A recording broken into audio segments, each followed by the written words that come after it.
اللہ تعالیٰ کا شکر ہے کہ کل سیز فائر کا دوسرا دن تھا اور کل پہلی مرتبہ اڑی میں کوئی ایسی شیلنگ نہیں ہوئی اور علاقے جو ہیں وہ سینسٹائز ہو رہے ہیں.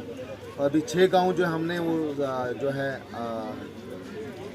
اپنے ایس ایس پی صاحب کی سربراہی میں بام ڈسپوزل اسکواڈ جو ہیں وہ گئے ہوئے ہیں.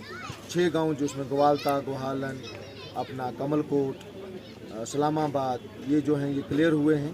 ان لوگوں کو ہم گاڑیوں میں بٹھا کے بھیج رہے ہیں. آدھی گاڑیاں نکل گئی ہیں. میں آپ کے مادھیم سے لوگوں کو یہی بتانا چاہتا ہوں کہ تھوڑا سا صبر کریں. شام تک اور گاؤں جو ہیں وہ سینیٹائز ہو جائیں گے.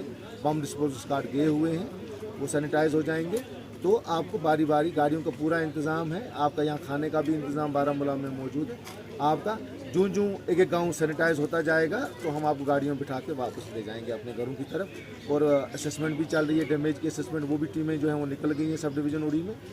اور میں خاص طور پہ جو ہے بارہمولہ کی عوام کا، بارہمولہ کی ایڈمنسٹریشن کا شکر گزار ہوں کہ عوام نے، بارہمولہ کی عوام نے جو پیار، جو شفقت، جو محبت پچھلے 6 دن سے اڑی کی عوام کو دی ہے. اپنے گھر کھولے، راشن کھولا، سب کچھ کھولا. ہوٹلیئرس نے اپنے ہوٹل کھولے.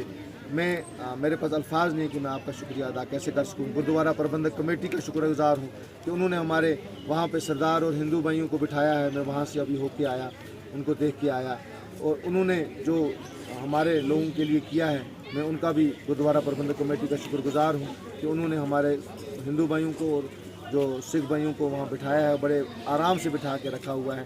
ادھر اس علاقے کو بھی سینیٹائز کر کے ان کو بھی ہم آج شام تک یا کل تک پہنچائیں گے. لیکن لوگوں سے میں یہی التجا کروں گا، تھوڑا سا صبر کریں. جا کے ایک ایک علاقہ سینیٹائز ہو رہا ہے، ہم آپ کو اپنے گھروں تک پہنچا دیں.